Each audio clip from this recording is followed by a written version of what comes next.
I'd like to introduce our first presenter, Ms. Rachel Rosales. Thank you, Adam.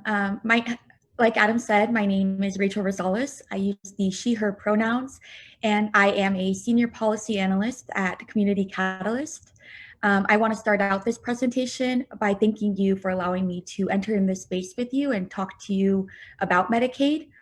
I also want to commemorate the passing of Justice Ruth Bader Ginsburg as we face an upcoming case that determines the fate of the Affordable Care Act. It's now more important than ever to know about our healthcare system, especially Medicaid. So for starters, what is Medicaid? If we can visualize Medicaid as an umbrella, this umbrella protects us against coverage. It provides coverage and protection against financial distress in times of heavy rainfall, and this rainfall can be the healthcare costs, unemployment, whatever it may be, and Medicaid really does provide that coverage that everyone needs. And so Medicaid is a state-federal partnership, and what that means is that the state pays a portion of the program and the federal government pays for a portion of the program. And because West Virginia has decided to expand their Medicaid program, the federal government pays a larger portion of their Medicaid program. Medicaid is particularly important for West Virginia because 29% of West Virginians are covered by Medicaid, making it the state with the highest population of Medicaid beneficiaries. And so some of the highlights of Medicaid, there are many benefits to Medicaid, but I wanted to highlight 4 main points. All of these points relate to access. And so we see that because of Medicaid, low-income individuals and families are able to access the healthcare services that they need. It also makes healthcare more affordable, even for people who already have private health insurance. In addition, it not only benefits the person obtaining the healthcare coverage, but it also benefits the hospitals and the providers who are providing the healthcare services. And not only does it provide short-term benefits, but it also provides long-lasting benefits. So for families and individuals who are covered by Medicaid, they are able to better pay their bills, better pay their rent. And for when looking at children, when compared to uninsured children, students are better able to perform in schools. They are better able to attend school and have long-lasting health benefits when insured with Medicaid. And Medicaid covered a small proportion of people, but because West Virginia has expanded their Medicaid program, Medicaid also covers uninsured, it also covers childless adults. So some of these categories here are children, pregnant people, the elderly, and people with disabilities. But a common theme among all of these categories is that these are low-income people who are obtaining access to Medicaid. And so with some of the age and income eligibility, we see, like I said before, the common thread is that it's income eligibility that determines whether someone can get access to Medicaid. So with West Virginia expanding its Medicaid program, more people are able to get Medicaid coverage. And so we see here, as an example, a household of 3 can get Medicaid coverage if their income is below the 138% of the federal poverty level. I won't go into too much depth about children just because children can also obtain coverage from CHIP. But one thing I did want to note is that in West Virginia, 53% of children are covered by Medicaid, including 56% of children with special healthcare needs. In terms of adults, pregnant people with an income up to 300% of the federal poverty level are covered by Medicaid, and this helps 54% of people obtain access to the prenatal care that they need.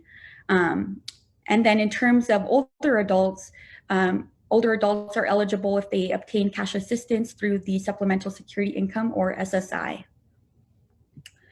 And so what services does Medicaid cover? This is where many states can differ in their coverage of Medicaid, in their coverage of Medicaid to their residents.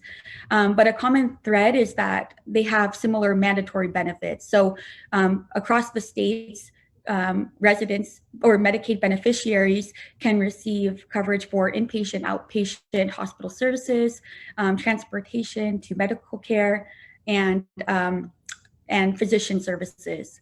The parts where states can differ is in these optional benefits. So states can choose whether they provide these optional benefits to their residents. So these can include things such as prescription drugs, dental coverage, and in the case of West Virginia, advocates are currently pushing for vision care to be included in those optional benefits, and they're pushing for that in the 2021 legislative session. One thing to note here is that in times of state budget crises, the optional benefits are often the first to go. And we are currently seeing that in this pandemic where states are facing the budget crises. And we can't talk about Medicaid without talking about the inequities that are present in our current healthcare system. I have one example here, and this is just one example. But in terms of maternal mortality, Black women are 3 times more likely to die of pregnancy-related deaths compared to white women. And this is likely due to the fact that Black women or communities of color are less likely to receive preventive health services and often receive lower quality of care.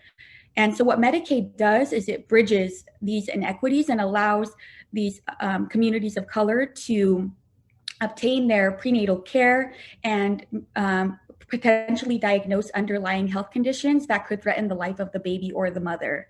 And West Virginia has made strides with their coverage of mothers. In 2019, they extended postpartum coverage for Medicaid up to 2 months, and advocates are currently pushing for that to be extended to 1 year.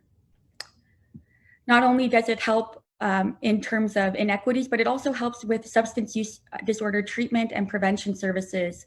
So in West Virginia, we have the highest age-adjusted rate of drug overdose deaths in the country. This affects the person who has substance use disorder and potentially children involved, with babies being born with neonatal abstinence syndrome and more children being put into the foster care system. And so what West Virginia has done is really tackle this and create a waiver that develops a program for addressing 2 goals really for their Medicaid program. One is to provide access to prevention services and treatments, and 2, to decrease the hospital utilization that's related to overdose. So in this table on the PowerPoint, you see that at the beginning, it's projected that the impact will reach approximately 13,000 beneficiaries, and by the end of the waiver, it's projected that 22,000 hospitalizations with reduced hospitalizations and reduced distress on the state. And so how does Medicaid impact our health? Medicaid impacts our health by, like I said, avoiding some financial distress associated with paying for healthcare services. And this often falls on elderly and people with disabilities. An example of this is that 3/4 of West Virginian enrollees are children and adults, but nearly 2/3 of the state's Medicaid spending is for the elderly and people with disabilities. And that's because the services they need are often very expensive. An example of this is nursing home stays and long-term care. And on the next slide, you'll see that 76% of nursing home residents in West Virginia are covered by Medicaid, and 41% of Medicaid long-term care spending is for nursing home care. And with poverty being associated with older age and disability, access to these much needed services are critical. And so then we can talk a little bit about what has the COVID-19 pandemic exposed. These are just 4 points here, and they all relate to different groups that are disproportionately affected by the pandemic. And what this pandemic has exposed is that there are imperfections in our healthcare system that threaten the lives of these communities. So in this case here, low-income communities, rural residents, and communities of color are disproportionately affected by the pandemic. And so we need to discover ways in which Medicaid can really cover these groups and create equitable access to healthcare services. And so what has West Virginia done in response to the pandemic? Well, West Virginia has done a lot. West Virginia was ranked as the #1 best state for a quick and effective response to the COVID-19 crisis. And I think that speaks volume to how West Virginia cares for its residents. And particularly, I have a list on the next slide that highlights all of the ways in which West Virginia has responded to the pandemic. I'm not going to go through all of these points, but I did want to highlight certain points here.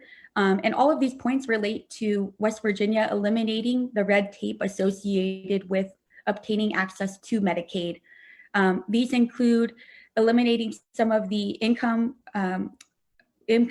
proof to get access to Medicaid and retaining coverage until the end of the pandemic. So it creates ways in which the administrative burden is not put on the beneficiary. West Virginia has also made healthcare more affordable by waiving the copays and premiums until the end of the public health emergency. And so in all of these ways, West Virginia has made it accessible and more affordable for people to obtain Medicaid coverage, to not only receive COVID testing to see if they're positive, but also COVID treatment. And so coming back to our metaphor of Medicaid as an umbrella, we see that in this time of an even heavier rainstorm, because this pandemic presents so many issues in terms of the high unemployment rates, the state budget crises, and ultimately just the pandemic itself, we see the need to broaden the umbrella and allow more people to come in for protection and coverage, because it really is our best defense as we grapple with the devastating pandemic and its aftermath. And so I hope that through this presentation, you can appreciate Medicaid just as I do, as we look towards how we can better advocate in this upcoming case with the Supreme Court. So thank you so much for your time.